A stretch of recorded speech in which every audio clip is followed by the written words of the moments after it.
The news hit us all hard yesterday. George Wendt, a truly beloved actor, has left us. He was 76. It feels like a light has gone out in the world of comedy. Many of us knew him from television. He felt like a member of the family, a familiar face we welcomed into our homes. His passing leaves a void, a silence where laughter used to be. We will miss him dearly.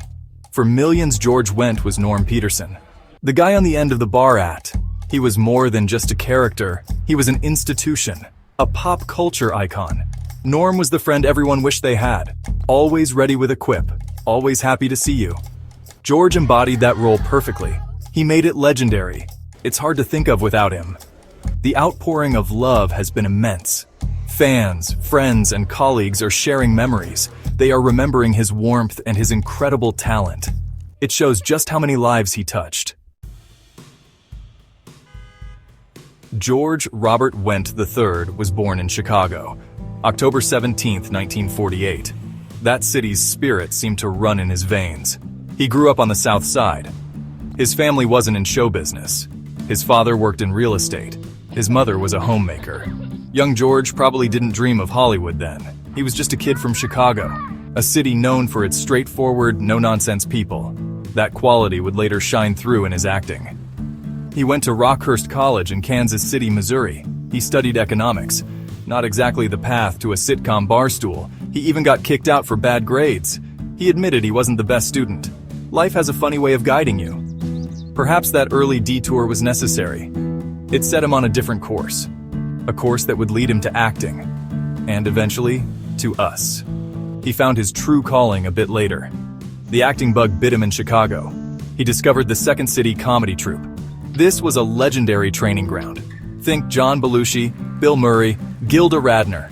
George joined their ranks in the mid-1970s. He honed his improvisational skills there. He learned comedic timing. He found his voice. Second City was crucial. Then came. The year was 1982. Glenn and Les Charles and James Burrows were casting their new sitcom.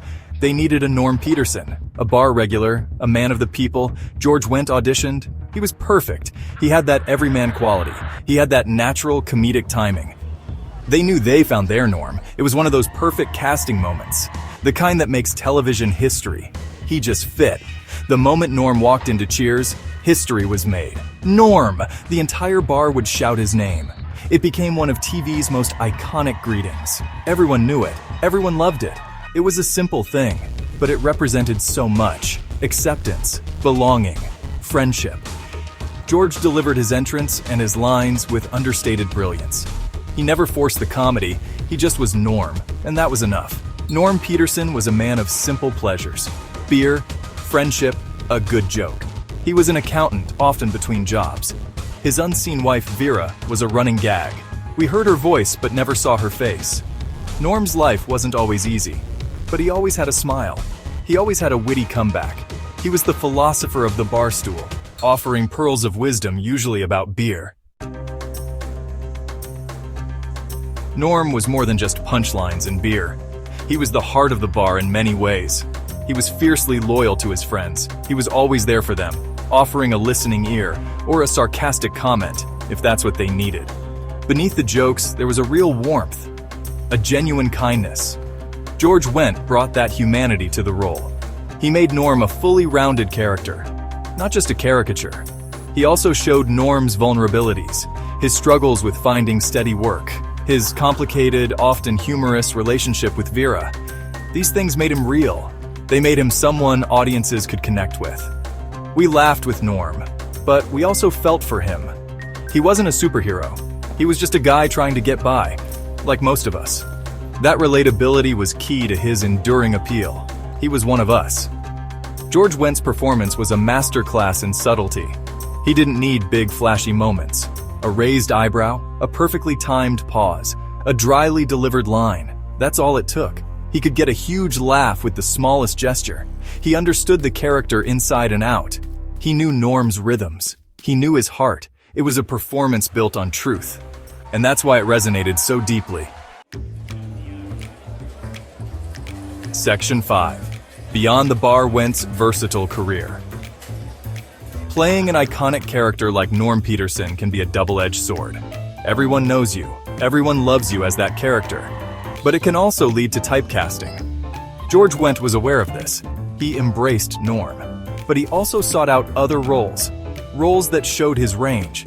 He was more than just the guy on the bar stool. He was a versatile and talented actor. He wanted to explore. He appeared in a number of memorable films. He was great as the everyman Harold Gunkel in. He played the suspicious neighbor in. He starred in the horror film. He was in with Chevy Chase and Jonathan Taylor Thomas. These roles were different from Norm. They allowed him to stretch his acting muscles, to show different sides of his talent. He brought his unique presence to each part. George also continued to work in television. He had his own sitcom in 1995. It didn't last long, but it was a chance to see him lead. He made guest appearances on many shows, as himself. Section 6. A friend on screen and off colleagues remember George. Those who worked with George Wendt remember him fondly. They speak of his professionalism, his kindness, and his incredible sense of humor. Ted Danson once said George was the anchor. Always steady, always funny, always there. Rhea Perlman called him a joy to work with, a true friend. These weren't just co-workers, they were a family. And George was a beloved member of that family. He made the set a better place. I remember hearing stories from the set. George was known for his quick wit, even off camera. One day, a particularly complex scene wasn't working. Tensions were a bit high. George, in his typical understated way, cracked a small joke. Suddenly, everyone was laughing. The tension broke. They nailed the scene on the next take. That was George. He had a way of making things better just by being himself. He lightened the mood. Writers and directors loved working with him too. James Burrows often praised George's instincts.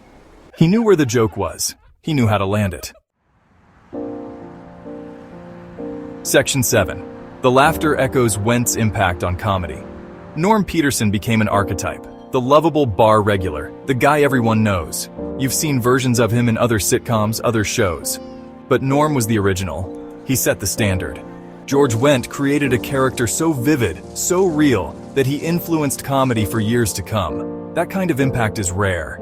It speaks to the power of his performance and the brilliance of the character.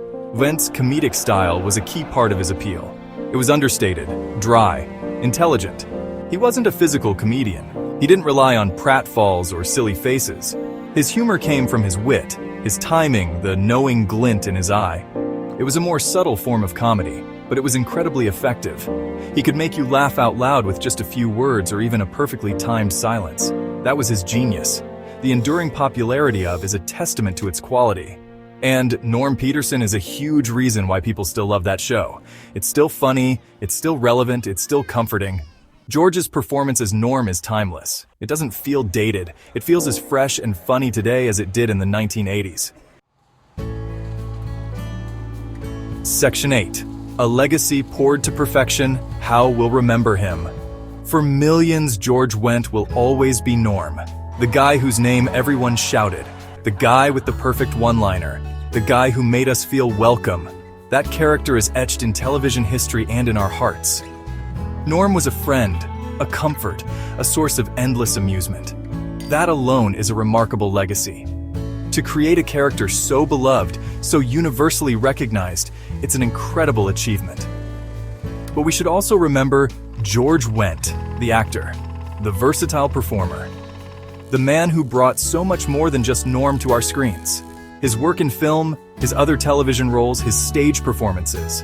He was a talented and dedicated craftsman. He brought intelligence and heart to every role he played. He deserves to be remembered for his entire body of work, not just one iconic part. Though what a part it was. He influenced a generation of comedic actors, especially those who specialize in character work. Section 9. Last Call, a final toast to George Wendt. The news of George Wendt's passing has left a hole in our hearts. It's like hearing the bell for last call at your favorite bar. You know the night is ending, but you wish it could go on forever. We all feel that way about George. We wish we could have had more time, more laughs, more Norm. The sense of loss is profound, especially for those who grew up with him on their screens. He gave us so much. 11 seasons of perfection on, a lifetime of memorable performances. He made us laugh until our sides hurt. He created a character who felt like family. He was a constant, comforting presence in an ever-changing world. His contributions to television and comedy are immeasurable. He was a true giant of the genre, a legend in every sense of the word. We were lucky to have him. So let's raise a final glass to George Wendt. Imagine him walking into that great bar in the sky and hearing a thunderous, joyful chorus of George. He'd probably have a witty remark ready, a twinkle in his eye. He brought so much happiness to so many,